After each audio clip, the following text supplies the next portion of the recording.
Hello, everyone. It's about a minute until the actual start time. We'll most likely start 2 minutes after the start time just to give people time to get in. We are again expecting a large amount of people to join.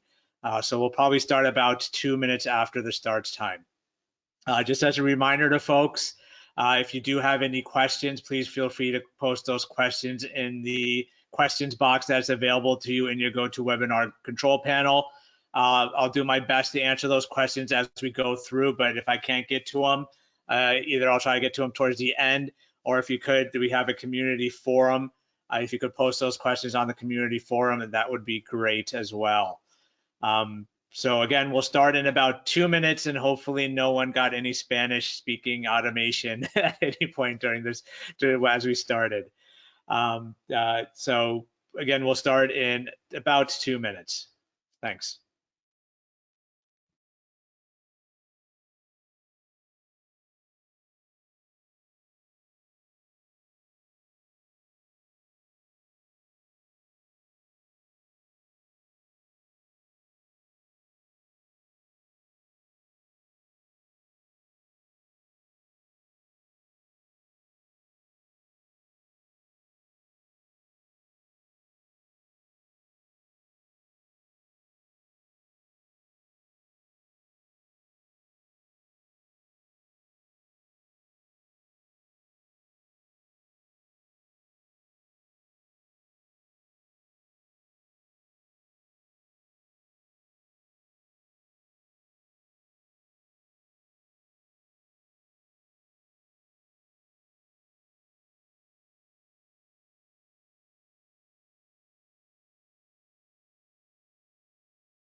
All right, so welcome everybody to the second session of the Defend and Deliver DMARC online bootcamp. Again, I'm the same speaker from last week. So my name is Shahzad Mirza, and I'm the Director of Operations for Global Cyber Alliance, and I'm going to take you throughout this entire bootcamp. So just again, as a quick reminder to folks, a few things. So one, if you do have any questions, please feel free to post those questions in the GoToWebinar control panel. We'll do our best to answer those questions as we go along. If I can't get to them, we'll try to answer them towards the end if time allows. Again, if we don't get to it, then please feel free to post those questions that you may have onto our community forum or send us an email directly and we can answer those questions for you. So let's go ahead and get right into it. So this session is all about SPF and DKIM. So this is just going to be an introduction to both of these tools, to these aspects. We're going to talk about what they are, what they do, and then do a little bit of a deep dive into the tags that are associated with creating each one of these mechanisms and putting these into place into your DNS. So we're not going to get hands-on in here. The next week's session will be where I'll actually do the demonstrations and show you how to do certain things, including SPF and DKIM. But for this session, we're just going to talk about what these are and give you an introduction to each one of these. So let's go ahead and let's talk about SPF first, right? So SPF stands for Sender Policy Framework. So what does this do, right? So there's going to be this is going to be your mechanism of defining and creating a whitelist of which servers are actually allowed to send mail on your behalf. And it's basically using your domain name. So this could be anywhere, again, where This could be your own internal mail servers. These could also be your third-party vendors as well that you're using for things like CRMs or marketing type systems that can send mail on your behalf. So all of this is going to be defined in your sender policy. So this is something that you have control over. This is something that you need to create and you need to define. So how does it determine who the sending domain is? There's a part in the header section called the envelope from that is going to define this is the actual address that is coming from. So it's not the actual from address that you see inside the email, right? It's actually something that's in the email headers that SPF is checking for and taking a look at. Now, where SPF is created is in your DNS, so on your domain name server, and you're creating it typically as a text record. The key thing to know is that you can only have one SPF record per domain. Okay, so per domain. That does not include the subdomains, right? Because if you have subdomains, you can have an SPF record for each of those subdomains, because technically those are individual unique domains. So you can only have one SPF per unique domain. So your top level can have SPF, would have one SPF record. Each of your subdomains, if you have them and you're using them for email, they could have SPF records as well. Now, the way SPF works is you have to publish, obviously, the record on your DNS server. So once that's done, now that's what's expected to be used to check against to determine whether it's coming from an authorized location or not. So again, just like before with DMARC, you type out your message, the user types messages out. They don't need to do anything special or have any check boxes or click on certain buttons to add information. All that information is being done while the message is en route. So starting at the sending email server, this is where it's going to add that information as in terms of this is the system that's sending it out. This is the domain that's being used, the domain name being used for this system, and an associated IP address with it. So it sends out that information, and now the receiving email side needs to have SPF verification enabled. Okay, so it's really two parts. So as the sender, you create the SPF record. As the receiving side, you have to have SPF validation turned on. And that is something, again, that's built into your email gateways or email security systems. They typically have something built in. You just have to turn it on. And then there's some other components as well. But for now, you have to turn it on and then do some other configuration. But once that is on, the idea is that all incoming messages are now checked for an SPF record. So I'll go back to the DNS server and say, okay, do you have an SPF? You do. Okay, this is the IP address that we're seeing that the mail message is coming from based on the header information.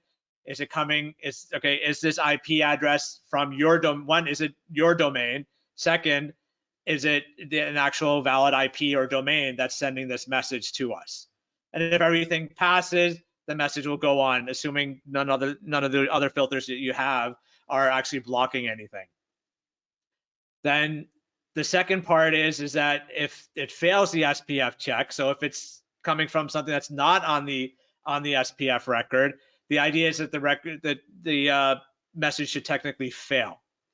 But there's going to be questions like, well, how does it fail? What happens to that particular message? I mean, technically, the way SPF is supposed to work is that if it does those failures, this will be marked as spam. But there are other cases and other situations that actually go against that and can override that. But we'll get into that a little bit later. So this is what your text record typically looks like for SPF, right? So you have two parts whenever you're creating any type of DNS record. And especially with the text record, you're going to have a name. So there has to be a name of the record. And in this case, it's the domain name. So it's your default domain name. So what you could do is, depending on the type of system you're using, you can actually either put an @ symbol in there. So @ meaning null, or you just leave it blank. So it really depends on what type of system you're using. So like on Windows, you can actually leave it blank. It automatically defaults to your domain name. So you don't have to put in a domain name. So you have to be very careful with that. So for SPF, it needs to be blank or null. There shouldn't be anything in there. And most cloud DNS providers also, like if you're using like GoDaddy or 1&1 and those types of DNS providers, you leave it blank unless it specifically tells you to put it in, or to put in @ symbol in there. Then the value And this is just a very basic value that we were showing you there first, is V equals SPF1 MX-all. And I'll explain what each one of those tags means in the next slides. But so you'll always have some level of a name. So it's, the name should either just be the domain or left blank. And then you have a value, or they may call it a text. But there's be like a text box basically where you would have to put in the value. And that value is going to be very important. Now, in majority of cases, when you're working with SPF, you're going to be having a little bit more complex. You may not be able to go as simple as the basic one that you have that you see above there. I mean, if all you have is your internal mail servers and you have nothing else that you're using, yes, you can go ahead and use that value that you see there. But in most cases, people are actually using external systems, right? They're using third-party vendors and so on. So there's going to be additional tags that you need to place in. Right, so something that's not in what they call MX. So MX standing for your MX records, right? Your mail exchange records that are in DNS. So what are all of these tags? So here's a listing of some ones, and these are the ones you need to have and you need to be using and need to be present when you're doing that, when you're working with SPF. Right? Again, you don't necessarily have to have all of them, but these are the key ones that you're going to be using majority of the time. So you always have to start with V equals SPF1. That's required. It has to start with it. It can't be at the end. It can't be in the middle. It needs to be the start, because this is defining the version of SPF that's being used. And then this is also defining that this is an SPF record, right? Because you can have multiple text records in DNS. It's the V equals SPF1 that's making this into an SPF record to be used and to be looked up. Then after that, you add the appropriate tags that are needed based on your situation. Right, so MX is going to be basically say, look at all my MX records that I have in DNS. So those are your mail servers that you're using internal to your organizations. You have MX records that you define for your internal servers, right? Or even if you're using a cloud service provider, right, you still have MX records for those. So when you have Google G Suites or you have Office 365, you're typically defining and going to be defining an MX record. So have that MX value in there. Then A:, and then the domain name. So what A: is going to be used if there are systems other than your mail servers that are using to send mail, right? Because these could be like dev servers that are being used to send test messages. They're not actual MX records because you're not using them to send or receive messages, right? You're just using them as test systems just to try things out, to test, make sure things are can be sent from the server, right? So those are going to be those systems. So it's got to be a domain that you put in after that, a fully qualified domain name. Include. Use include for external domains. So this is where you're going to be using things like, for example, spf.protection.outlook.com, right? So if you're using Office 365, right? Though it's a third-party vendor, it's not something you own. It's some other systems that you're using and using those to send out mail. So that's where you use the include statement. You create an include statement for each domain that's external to your organization, right? But like it says here, trusted external domain. Don't just put anyone in there, right? It's got to be a trusted one, someone that you've already communicated with that, hey, we need you to be able to send mail on our behalf. So we need you to use our domain name, right? So give me the SPF record that you need to include, right? So like one question that someone just came up. So when adding a third-party domain like contact to the SPF record, couldn't that allow spoofers to utilize third-party domains by bypassing SPF equals failed? That's a great question. I'm actually going to get to that because that is one of the flaws with SPF especially when you're using cloud service providers.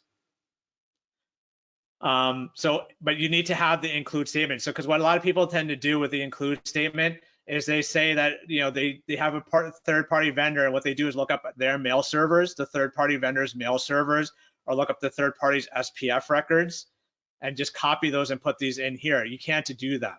There's actually additional steps that may be necessary and may be needed with those third-party vendors, because yes, now you have their SPF and you're approving them, but the thing is there's another part of SPF verification that needs to happen in order for it actually to hit the pass. So that's something you have to watch out for, and we'll talk about those in a little bit later. And then the last two there that you see are IPv4 and IPv6. So you use those if for whatever reason you don't have a domain name, but you're associating IP addresses with them. So you can use the IP address instead of using a domain name. And that could be cases, again, when you have internal systems that you're just using for that don't have actual domains, or not really, they're public facing, but you don't have a domain name applied to them. You can use the IP address instead. So you can put in IPv4 : and then the IP address. You can actually use a range. So you CIDR notation if you're putting in a range. And you can use IPv6 by using IPv6 : but only if IP addresses are being used. It's not recommended to use third-party vendor IP addresses. And the main reason for that is because if those IP addresses change and they don't tell you, you've got your SPF at that point, it's going to hit a fail, and especially if you end up using that server. So those are things you have to take into account. So for IPv4 and IPv6, only use that if you have control over those systems, right? So you control those IP addresses, you modify it, you change it, you adjust them, then use IPv4, but IPv6. Otherwise, don't use those. Now there are additional tags as well. Now these are only necessary, and use these only if one of the other ones don't fit. So like, for example, PTR, so it's using your reverse lookup. So it's using your pointer records to try to map and look up the domains. Exists, right? So if there's a valid A record for this domain, consider it part included in the list, and it's considered a pass at that point. Redirect. So basically, when you're using the redirect tag, you redirect : in the domain. You're basically saying, go to this domain to look up my SPF information and follow whatever that domain is saying is defining in that domain, right? So when you use the redirect tag, that's where you basically just use redirect. So it'd be v = SPF1 redirect : and the domain you're pointing to, and that's it. You stop there, because then it's going to follow everything and wherever you're redirecting to. Where are redirects typically used? They're typically used if you're using trusted DNS providers that can handle SPF records for you, and you trust them to handle your SPFs for you. So you can redirect to them and let them handle those situations. You just need to tell them that we're adding this service or you're adding that service. Then there's EXP. So like it says, defines a DNS name whose text may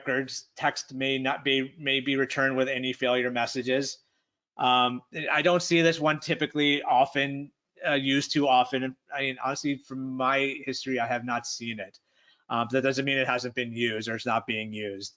So, but this is something that's another option that you have. But if you do use it, it has to be at the completely end of the policy. So there's one more tag that goes at the end. The EXP actually goes after that one.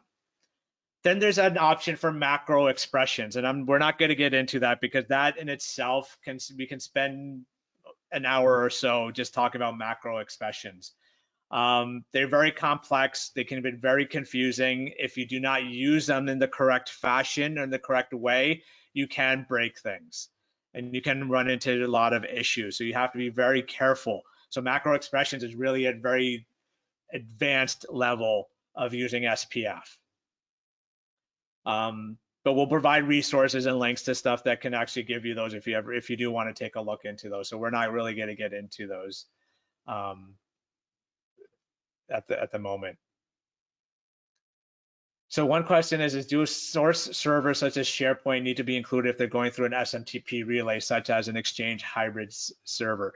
If things are going through a relay, so an SMTP relay is the relay that should actually be put on your SPF record. It doesn't hurt to put the SharePoint in just as a safeguard, but you have to really be able to check and confirm that your SharePoint is, everything from your SharePoint system is going through that SMTP relay, right? And it's the same situation for any type of message. If they're going through an SMTP relay, just be very careful with that. Check it, test it, check reports to see, and make sure that you don't actually see anything coming from the SMTP. From the SharePoint systems or any of that third-party type systems. So would this still be needed in a hybrid Exchange Office 360 environment where all emails still relay through Exchange? Yes, the SPF record must exist for your domain in order for things to work and function correctly. So yes, even if you're in a hybrid type environment, I mean, Office 365 in fact tells you this is the SPF record that needs to be created. So if you have Exchange servers internally, yes, you need to add those to your SPF. Most cases, that's your MX. So you just need to add the MX tag. Okay, so you just add the MX tag that covers all your Exchange servers, but as long as the MX record exists for each one of those Exchange servers. So just keep going along because there's still one more tag that's involved, and this is a critical tag when it comes to SPF records and creating SPF records. And this is the all tag. The all tag is critical because this is the tag that will define whether the message passes or fails and how the message is handled if it's considered a fail. Right, so there's 4 options that you have. So you have the dash all or hyphen all. Dash all is considered a hard fail. So that means that only domains, mail servers, and those that are included in A and the include tags are allowed to send mail for the domain. Anything else is prohibited. So if it's not explicitly defined in the SPF, it's considered a failed message or an unauthorized message. Tilde all says if the mail is from a server not in the policy, the message is still accepted, but mark it as non-compliant. Right, so it's kind of like a safety net in a sense. And a lot of people tend to deal with the tilde all because, especially with third-party vendors, people tend to stick with the tilde all because there's that trust factor when it comes to the third-party vendors. Are they actually including all the servers that you have in their SPF or the information that they're providing you? Question mark all, which you should never use. Especially that nothing can be said about the validity of these messages. Not sure what the option, but that option does exist, but there's nothing, basically it says there's nothing confirming that these are correct or they're not. Plus all is also another one that should never ever be used because you're basically saying that any host can send mail for the domain. Why do people use plus all? Typically, when they run into a situation where they're having trouble with mail and they need to fix it right away without deleting the SPF record. I mean, granted, you can just copy the SPF record and then paste it back in, but the plus all is just a very quick change that can propagate very quickly through DNS. But don't stay at plus all. Just remember to fix that and go to tilde all or a dash all. I mean, ultimately, the ideal situation is to get to the dash all, but there is that issue with the tilde all that you want to have that safety net of the tilde all. So these are all the tags that are associated with SPF, right? So you need to have V equals SPF1. That's required. If you're not using like exist or redirect, and then you can have the all tag that is in here, but then also make sure you have the right A tags, include tags, IPv4, IPv6, and so on when you're creating it. So this is just some examples of some of the SPF records that you may have seen. These are just typically ones if people are using G Suite and using Office 365. So the first one is the G Suites. The second one is the Office 365. The last one is like an example of something that could be in a hybrid type environment, right? Where you're including the spf.protection.outlook.com, but then you're putting the IP4 : and then the IP address of the Exchange server. So that's an option that you have in that kind of situation. I mean, you could always include just MX instead of the actual IP addresses, but again, that's assuming you have an MX record created for each of your Exchange servers. So some things to take into account when you're dealing with SPF. One is access to the organization's public DNS, right? Because that's where you're creating the record, right? It's got to be the public facing. So SPF, you're not creating for your internal environment. You're creating it for the external world, right? So it needs to be created on your public DNS. See if you have MX records. And again, majority of people out there are using MX records. You need to have your MX records in place in order for to actually be able to send and receive mail appropriately. But if you have them, make sure you know how many you have and what the domains are in there, or if you're using domains or if you're using IP addresses. Because there's just something that that there's some questions that are coming up that can that help resolve some of the situations. See, do you have IP addresses or domains of systems sending on organization's behalf? You have that list available to you because you may have to do some lookups. So if you're using things like Constant Contact or MailChimp, Salesforce, and so on, you may have to go into their guides and to see, okay, what is it that you need to put into your SPF? And typically it's going to be an include statement or include tag that you're going to add, but you need to make sure you get the right one. And you also need to make sure there's no additional actions or steps that you need to take, right? Especially with third-party vendors that support SPF, right? Follow their instructions, see what they need to have, and see if there's anything additional you have to check against or turn on in order to allow proper SPF validation to occur, right? Because like I said, you can't just add the include statement in some cases, right? You can't just add it because all you're doing when you're adding that include tag for external environments, you're just saying that their servers are allowed to send it. But that doesn't mean they're actually using your domain name to send email, right? They still could be using their domain name. And so you're creating some issues. And this is where SPF alignment comes into play, right? So SPF alignment is that this is where you're actually using. So those systems that are allowed in sending on your organization's behalf are using your domain name, not their own domain name, to send email, right? Because if it's coming from you, then within the header, it has to show that it's using your domain name. Otherwise, there's a problem. There's an alignment issue. So here are examples of what alignment looks like.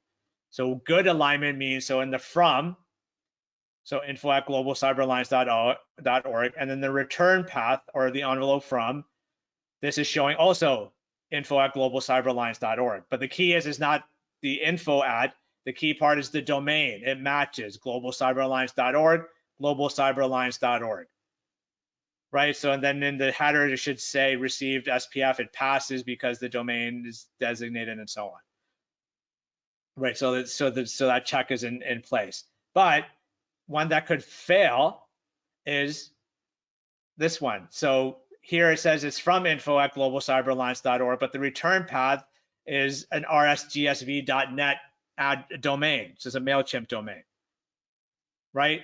It'll pass because, well, it's actually checking this domain to see if it's coming from the actual location, and that is the actual location. So this IP address is correct. But what will happen is there's a failure because of SPF alignment, because this rsgsv.net does not match globalcyberalliance.org. So SPF alignment at that point is considered a fail. So that's something you have to be careful with, and that's what a lot of people end up doing. They just add the SPF policy, but then the domain alignment is off, and then things start failing. So if you want to pass SPF alignment, make sure the from header domain matches the domain used to authenticate SPF. So that's the envelope mail from or return path domain that's going to be checked against. And at that point, that's where things are going to pass. So here's just an example of some of the things that come from, this is actually coming from a DMARC report. So you see here, these failed unaligned because the domain, the SPF domain was not globalcyberalliance.org. But SPF passed in terms of that, so, because the IP address that was sending it is this domain. So that, so that's where it's checking that information on it. But in order for it to be properly and completely passed in terms of DMARC, you need to make sure you have the alignment in place as well, right? Because a fail unaligned will cause issues when it comes to DMARC.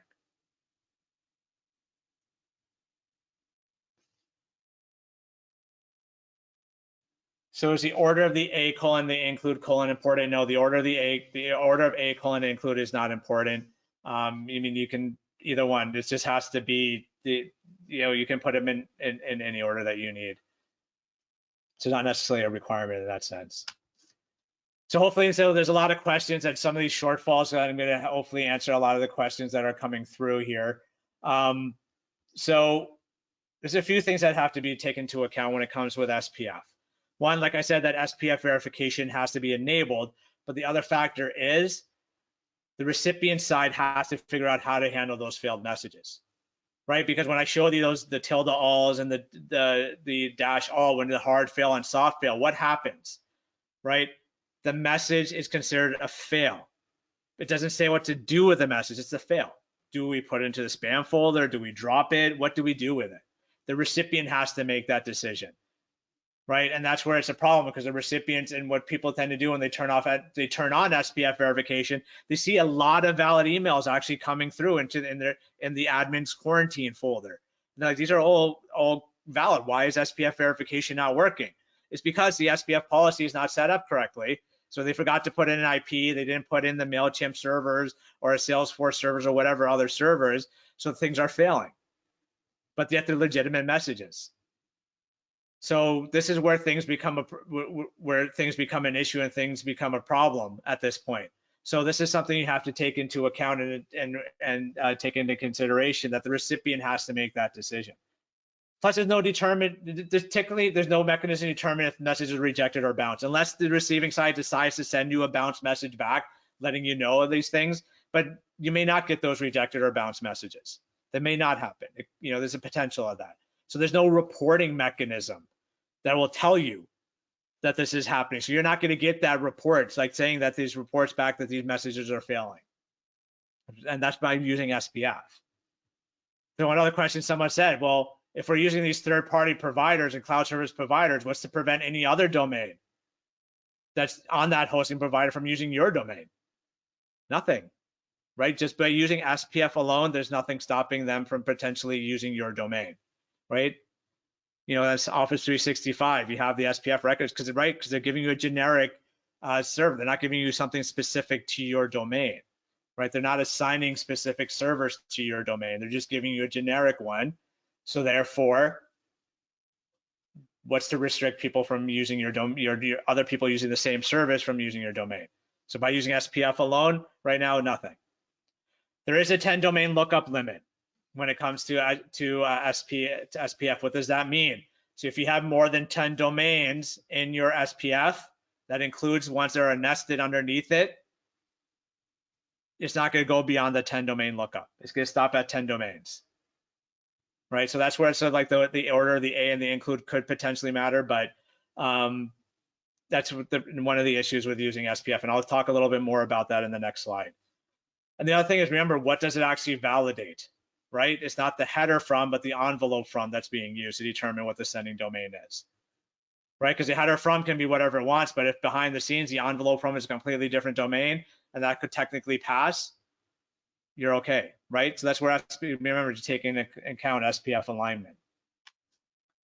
So the 10 domain lookup workaround. So there's some things that you can do, and I'm not going to go completely deep dive into it, but I'm going to give you some examples of things that you can do.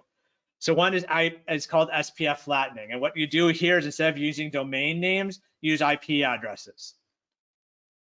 Right, but you have to be extremely careful with this, right? Again, when it comes to those third-party vendors, you don't know if they're going to change or modify their IP addresses, because they do that every so often. They'll add new servers, right? Because they tend to expand to handle the load of the new customers coming in, right? They'll add more IP addresses. But if you don't have that IP address, or it's not within the range that you put it in, now you've got a problem. You can have SPF failures, right? So you have to be careful when using SPF flattening. The best thing to probably do is that when you have domains that are yours, so when you have like an A : and you put it a domain in, or if you use the MX records, and the MX records actually point to domain names instead of IPs, what you can do is, instead of using MX and using the A record, use IPv4 and use your IP ranges that you have, or your IP addresses you have for your environment, right? So that can reduce the number of domain lookups at that point, right? So that's an option that you have in that situation. There's also something called dynamic SPF, right? So dynamic SPF is basically, it's a capability that's being provided by various DMARC vendors that are out there. Some are providing it for free, some are providing it at a cost. Usually it's a cost that's wrapped up in terms of the reporting aspect as well. But what they're basically doing is they're using macros, right? They know what the right proper macros to put in. They can tell you what proper macro to put into your records. So those are things you have to take into account and take into consideration with that, because they know what they're doing. They're the experts on that. So that's an option that's available to you. Email stream dedicated subdomains. Because what ends up happening is when people create SPF records, they assume that, well, when we create this SPF record, it'll apply to all of our subdomains, and we can just put all those in this include statement. But our subdomain is the one that's actually using that particular service. Better thing to do, take it off the top level domain and put that into your, create an SPF, a separate SPF record for your subdomain, right? If that subdomain is the only one that's using that particular system, put it in there, because that reduces that 10 domain lookup issue, right? Because if it's like, sales.company.com is the one that uses Salesforce, and they're the only, that's the only domain using it, put it at that level. Put the Salesforce SPF information at that level to help reduce it. So use your subdomains to your advantage. Besides, as it is, if your subdomains are being used for email, you need to have an SPF record for it. So just put those in there. Don't put them at the top level. Avoid unnecessary include statements, right? Because a lot of people end up putting more and they end up finding out that they don't actually use those systems anymore. So you need to do an audit. You need to do a check of your email environment and your structure. Are people still using these tools? Can you combine tools? So if they're using 3 different marketing tools, do they have to use those 3 marketing tools? Can they combine them? Can they just choose one and get rid of the others, right? Because not only are you helping out with SPF, but you're also reducing the cost in your environment and making sure that only certain systems are being used. So those are things you had to take into account when it's the 10 domain lookup workaround. You can also use macros. So if you learn the macros capabilities and make macro system, you can actually use that to your advantage of reducing the 10 domain lookup workaround as well. So that's everything in terms of SPF, right? So there's one question about where can we test our current SPF configuration. There's actually some great sites out there that can check your SPF for you. So like, DMARC, DMARC Analyzer, Agari, ValueMail have SPF checkers where they'll actually not just check to see if you have SPF there or not, but they'll actually, if you have SPF there, if it finds the record, it'll break down the record for you and tell you where the issues and errors are.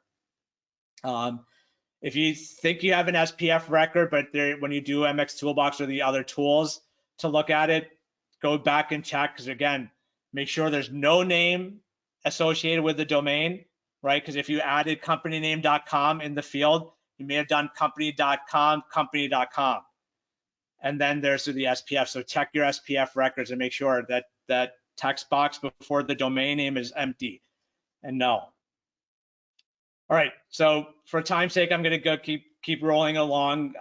If I didn't get into any questions about SPF, again, either email me directly or please post some questions on the community forum, so that way you have many other folks other than myself answering those questions for you. So let's get into domain keys identified mail, DKIM, right? So what does DKIM do for your environment? What DKIM does is it validates the domain's identity, right? Because what you're adding is a digital signature to all the messages from leaving that mail server that's doing the signing, right?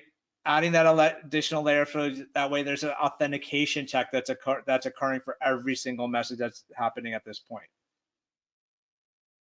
right? So remember, this is at the domain level. So this is happening at the mail server end, not at the user level. This is happening at the server side and the server level. So what do you do and where do you create this? Again, you are going to create this in DNS, right? Great thing about SPF, DKIM, and DMARC, right? Everything is being done in something that you already own, a domain name server, or at least you have access to a domain name server. Now, when it comes to DKIM keys and DKIM records, they can either be TXT or a CNAME record, right? In most cases, you see TXT when you're handling and creating everything DKIM on your own. CNAME is typically what third-party vendors will give to you. All right, and we'll break that down in the next few slides. So you can have more than one DKIM record. You're not restricted to one like SPF is. You can have multiple DKIM records, right? Because you typically have a DKIM records, 1 or 2 records for your cloud service providers, depending on who you're using and what you're using. Now, the way DKIM works is it's PKI. So you have a PKI infrastructure that is being used in terms of creating DKIM, right? Because it's using keys. It's using private keys and public keys, right? So it follows that structure. Your private key is something that you own. You're using the private key to sign all the messages, and your public key is something that you publish out on DNS, and that's what's being checked against, right? To make sure that everything matches and everything is coming and the authentication is working and is coming from a valid source. So how does key generation work? That depends on what you're using, right? It depends on the type of systems you're using. It depends on whether you have third-party systems or if you're using your own systems. So there's a lot of factors they have to take into account, right? So one is if you're using third-party mail providers and marketing type systems, typically they're the ones who will actually do the key generations for you, right? So they'll create the private key and then they'll tell you this is the public key that you need to publish out on DNS, right? And they won't even show you the private key. So they handle the private key for you. They handle the rotation and whatnot for you, right? But if they're giving it to you as a text record, then most likely there's a chance that they're not doing a key rotation, because if they're doing a key rotation, then the text record is the actual public key. The key itself is seen there. So that, you know, that needs to get updated as well. But if it's a CNAME record, you're pointing back to their public keys, their public key record. So they're doing all the rotate things for you. So in most cases, third-party providers will actually handle everything. They handle the public key and private keys for you, and just tell you create a CNAME record that points back to us. But if they give you a text record, that's where you're actually publishing the actual public keys on your DNS. Now, when you have your own systems, so if you have your own like send mail servers or your own exchange systems, you know, within your own environment, this is where it's going to depend on various factors in terms of creating DKIM and creating those records. So if you have a email gateway, so emails like secure gateway, so something like Cisco Iron Ports or Mimecast, and you're actually sending outbound messages through those servers, you can actually, on those cases, you can actually create the DKIM keys there. So actually create the private key, store the private key on there, and it'll give you the public key to record that you need to create in DNS. All right, so that's where that handles it. But then you're responsible for any, if you want to do key rotation, that's on you to do. Okay, and that depends on what your policy is. I mean, if you look at the DKIM RFC, it'll tell you, I believe it says 60 or 90 days for the rotation. But my recommendation is follow your policies. Where if you have a PKI policy, follow your policy in terms of what the key rotation should be. So that way they're all being done at once. If you're using a Linux system, so like with postfix and sendmail and so on, there's actually a project called Open DKIM, and that's what you can use to create the keys on that system.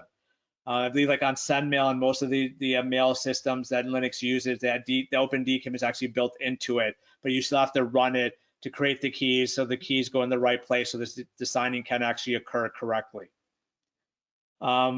If you're just using MS Exchange and you don't have some sort of security gateway that messages are going through, there's a tool called DKIM Exchange. It's found on GitHub, right? Because MS Exchange by default does not have DKIM capabilities. So meaning it doesn't have DKIM signing capabilities, right? So you can use like something like Open DKIM, create the keys, but if it's not going to sign it, you're going to run into issues at that point. You can also actually use OpenSSL to generate DKIM keys. But again, what this will do is it'll generate the private key and it'll generate the public keys, but you still need something to sign the messages, right? So these email gateways like Iron Ports and Mimecast, you know, the DKIM Exchange tool for Exchange servers, and the built-in DKIM capabilities, as long as Open DKIM is part of the and used through the mail servers for Linux, it'll actually do the signing for you, right? Because that's very important. The signing has to happen. If you just create the keys and start publishing the keys, there's nothing to sign it, you'll run into issues. So in terms of keys, so I'm going to ask you for key rotation. Are you talking about using multiple selectors? No, I'm not talking about multiple selectors. What I'm saying is that you're actually like every 60 days or 90 days or twice a year, however you decide to do it, that you're actually changing. So you're rerunning. So like if you're using MS Exchange, you're running it again to create a new private key, to create a new, create this new associated public key, and then you're updating everything in there. Having multiple selectors, all that does is allows you to have different, different options to do selectors. That doesn't necessarily do key rotation, right? Because it's the same, because technically what you're doing is you're using the same keys for each selector, but that key is not being rotated. It's just a matter of using one or the other. DKIM, so in terms of DNS, so again, if you're creating a text record, this is the way it looks like. These are so again, you're creating a name, right? The record name must always have these parts associated with it. You must have a selector. So selector can be any name that you choose, as long as you're creating the key. If you're using a third-party provider, see what their selector is, because they may define the selector for you. So make sure you check their so use their selector. Don't just make one up. If they could say this is the selector, that's what you're using. So that's critical. That selector is key to have. But that's what it start with. The name must start with that, and then right after the selector is _domain key. That is critical. That must be present. So so selector _domain key. And then after that is your domain. But again, depending on the system you're using, you may not have to add the domain value, right? Again, on most cloud service providers and on Windows, you don't need to provide the domain. You just put selector _domain key, and the fully qualified domain name after this automatically appended. So this is what record must start with this. Now, again, if you're creating the key, or if you're given a text record from the third-party provider, what it will have for sure is it may have the K. What K is defining what key algorithm is being used. So RSA is the typical one that's being used, but there are obviously other options. Then P equals, and then after that is the public key string, right? That's the actual public key string that you're defining here and you're creating here. Now, when you're creating your own string, so you're creating your own public key, you can actually select what size you want to use. So you can use 1024 or 2048. 1024 is the most common size that is used. Reason being is that most DNS providers only support the 1024, right? It's because of the size of the string that's being generated. 2048 increases the size of the string, so some DNS providers cannot support that. I mean, there are ways of breaking apart a DNS record. Some systems it works great, but unlike cloud service providers, it doesn't always work that great. So be wary of that. So make sure you know. Obviously, 2048 is going to be stronger, but just make sure that your DNS that you're using actually does support 2048 to 2048 for the keys. Now, I'm not talking about I'm not going to go into the CNAME records, because the CNAME records are unique to each third-party vendor. So whatever the third-party vendor gives you, that's what you will use. But the name of the record always starts with the selector _domain key. The value, where the K and the P, the value in the CNAME is not a K or P, it's actually another fully qualified domain name that you end up pointing back to. So just use whatever the third-party vendor is actually providing and using to give for that. So items that you need for DKIM: access to public DNS, obviously, again, because that's where you're creating it. You have to define a selector, especially if you're creating your own. Your unique name. If you have multiple selectors, make sure each selector is a different name. You can't have the same selector name for every single system that's doing the signing, right? So it's like selector 1 for one server, selector 2 for the second server, selector 3 for the third server. Okay, so each server has to have its own selector if you're using your own Exchange server.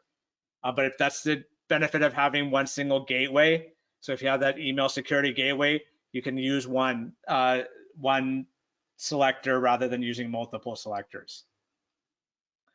Be wary of where that DKIM key generating and signing tool is, right? So check your mail server. Like MS Exchange does not have built-in DKIM capability, DKIM signing capabilities, or even key generator. So you have to use a third-party tool, right? But some email security gateways do have the capability of generating the key and doing the signing.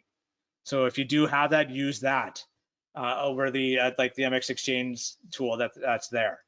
And use whatever. Look at what the third-party email provider is doing. They will give it to you. So please use that. All right, use that, use what they provide. Don't just generate your own and go with it. Use what they provide for you. And then again, when it comes to DKIM, you have to confirm DKIM alignment. The DKIM alignment is another thing that it plays a role in here. So make sure that this, make sure the signing server is actually using the orgs domain and not some other domain, right? Because that does happen quite often, right? Because remember what DKIM is doing, right? DKIM is authenticating for your domain. So when it adds that digital signature, that's that layer of authentication that it's adding to say this message is coming from this domain. And so check our public key to make sure everything is fine, and to authenticate that message. And that way you're actually getting what you need to get. Should the selector match the DNS name of the sending server? It doesn't need to match the DNS name. It has to match the name of your domain.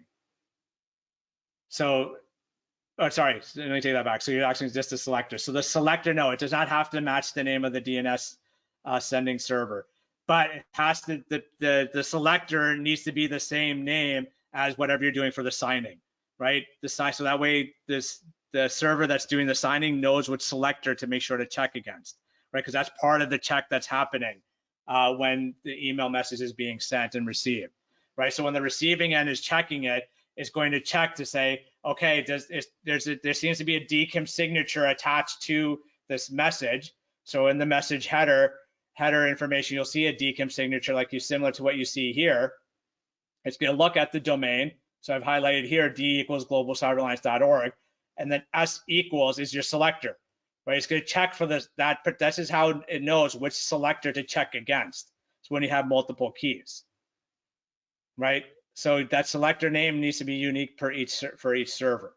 But what it's checking, this is the domain, is checking against the message header. So you need to make sure that aligns correctly, because if the DKIM domain does not match, so as an example right here, you'll get the fail unaligned. And then in these situations is where now DKIM, it's considered a fail at this point from DMARC standpoint. Okay. So some shortfalls of DKIM. One, it doesn't say what to do if the signature is good or bad. So if the signature matches, right, there was nothing in there that says what to do with the message, right? It just says that, okay, we're authenticated, okay, we're good to go. But what about the ones that don't authenticate? What are we supposed to do with those? So it doesn't define that. There's no reporting mechanism built into DKIM, right? It's not determining if the sending server is allowed to send the outgoing message for a specific domain, right? What does the sending server? That's SPF does that, right? Not DKIM. DKIM is just authenticating and saying, okay, these match, okay, we're good. But then the other thing is also that, right, what does DKIM do? So the recipient filter, it allows the recipient filters to check the authenticity of the mail being sent. But the recipient server now has to decide what to do if the message failed, right? Because there's nothing in DKIM saying what to do if it fails, right? So now, okay, you have SPF, and then now you have DKIM. So let's say we have both of them. Okay, great. You have SPF and now you have DKIM, so everything should be great. No, because there's nothing in SPF that says to check the DKIM, check for a DKIM signature. There's nothing in DKIM that's saying, oh no, check for SPF, check the sending server. There's nothing that says that, right? And that's why DMARC is important, because DMARC is going to be the thing that uses SPF and DKIM for authentication, right? And it's going to say, okay, look, you need to check SPF and DKIM. You need to check these to see if they exist, if they're present, and if everything is fine. As long as everything is fine, then you as the sending organization having the DMARC policy, now you're saying this is what happens in the message, right? The receiving side doesn't have to try to figure it out. They just follow your policy and say, okay, well, the SPF and DKIM checks failed. Okay, now what do I do? Oh, DMARC policy says, okay, the policy says it's reject, so that means we need to drop the message. Oh, the DMARC policy says quarantine. Okay, we're going to send this, we're going to put the messages into spam. Right, the DMARC policy is set to none. Okay, we're going to ignore DMARC and we're just going to go through the go through and send it off. Right, so DMARC is the one that's going to resolve most of those issues with SPF and DKIMs, about those issues like, this server, if you're using the cloud service providers and so on. right? So domains using the same hosting provider, implement both SPF and DKIM because DMARC will utilize those checks and make sure those checks are there. So if you have both SPF and DKIM, do them. Don't ignore one or the other. Do them both, right? Because remember, when DMARC actually does the check, right? It checks to both SPF and DKIM, but only SPF or DKIM need to pass, right? Both don't have to pass, right? So if DKIM passes but SPF fails, DMARC is still going to consider that a pass, right? Because we've seen that happen a lot of times with third-party providers, right? That their SPF is not using your actual domain name, but the DKIM key is doing everything that it's supposed to do. It's passing because it's using your domain, it's fully aligned, everything is fine. So that's why our recommendation is don't just have SPF, don't just have DKIM, have both, right? Because if you just have SPF, and even though it passes, the fail on alignment can cause the DMARC to consider it a fail. Then the other key part is the DMARC reports. The DMARC reports are going to tell you if things are passing for SPF, things are passing or failing, right? Those slides, previous one where I show you the nice alignment and the colors, that's from a DMARC report, right? Those reports are going to tell you fail on the line for DMARC, or it's passing or failing SPF domains, same with DKIM. It's going to tell you all of that in there. That's why these DMARC reports are so critical, because that's where you're going to find that information. That's where you're going to see the information. And that's where you're going to then know that, okay, our SPF and DKIM is set up correctly. We're working fine. Now we can move up to quarantine or move all the way up to reject. Right, and then obviously, like I mentioned already, so DMARC is the one that will define it. So that way, what to do with the message. So that way, the recipient doesn't have to try to figure it out. Right? They don't accidentally block legitimate messages. Right? They follow your policy. So as long as everything is correct and everything is fine, then things are going to hopefully be good. So again, just as a reminder, a few things. So in terms of some of the resources, so if you do have questions, and if I didn't get to those questions in this session, please again, post those sessions post those onto our community forum. If you're not comfortable putting it on the forum, feel free to email us directly, and we'll answer those questions. The recordings and the slide deck and whatnot will be posted onto the Bootcamp resources page. The recording you'll actually get in an automated message from GoToWebinar. It should come to you later today, if not today, maybe tomorrow. But either way, if you don't get that email for some odd reason, by Monday, the recording and the slides will be up on the Bootcamp resources page. So keep an eye out for that. Also, as a reminder, next webinars are next week. So Tuesday, Wednesday, and Thursday of next week. So the 19th, 20th, and 21st. All at the same time, 1 p.m. Eastern. You do not need to attend every single one of these. You can if you choose to, that's totally up to you, but just as a warning, the first half of each one of these will be the exact same thing. So just like we did with SPF and DKIM here, where we broke apart each of the tags, we're gonna do that. So the first half, we're gonna break apart each of the tags that are in the DMARC policy, and then the latter half, I'm going to do the demonstration on how to create the SPF records, how to create the DKIM records, and how to create the DMARC records in Windows DNS on the 19th, on Bind on the 20th, so Linux, and Cloud DNS on the 21st. So I know we only have a few minutes for the session, it's about 3 minutes. I'm going to see if I can go back and look at the few questions. So DMARC report reader list of software. Send me a separate email if you want that list right away. Otherwise, I'm not going to talk about that until week 4. So we're in Office Exchange, Office 365, no Exchange. So actually next week, I'm actually going to use Office 365 as my example use case for creating all the records. So I'll show you in Office 365. So attend any one of those sessions, whichever best suits your environment. I'm going to show you and go through that process because that's one of the easier way of doing things. I'm going to show you some other tweaks as well. So, but Office 365 is going to be my primary tool that I'm going to use and give as an example. We also have an Office 365 video on our YouTube channel. So if you want to go to Global Cyber Alliance's YouTube channel, there is actually an Office 365 step-by-step for SPF, DKIM, and DMARC. So if you want to watch that prior, you're more than welcome to do that as well.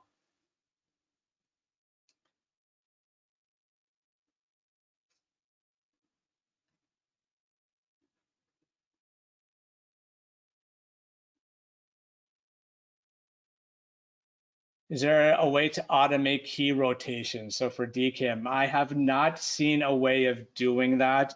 It's possible that some of the security gateways could provide you with that option, but the only cases I've seen that occurring is if there's a CNAME record being created. If you're actually publishing the record, it's the public key record itself as a TXT, then no, I have not seen it, because the problem with automation is that you can't auto publish something into DNS. At least I haven't seen a case of being auto publishing in DNS. Is it fine if my email messages are signed twice, sending server and email gateway? I have seen many cases where people have done that. It seems to have worked fine. I've mainly seen that in the Office 365 environment where they're sending through like a Mimecast or a Cisco Ironport or some sort of email security gateway, just as another added layer of protection for outgoing messages. So I've seen people sign it twice. I have not seen any issues so far with it. One of the benefits of doing it is if for some odd reason your Office 365 environment sends one of those messages that bypasses the email gateway for some reason, you're still protected with DKIM.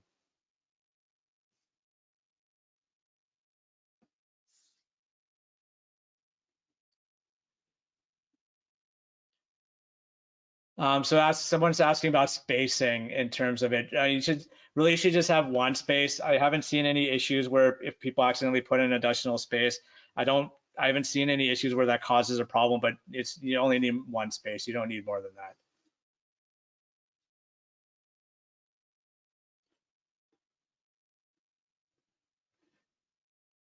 All right, so again, thank you everyone. If you have any questions, again, if you're looking for links or if you're looking for the slides prior to the things, feel free to email me directly and I'll get that information to you.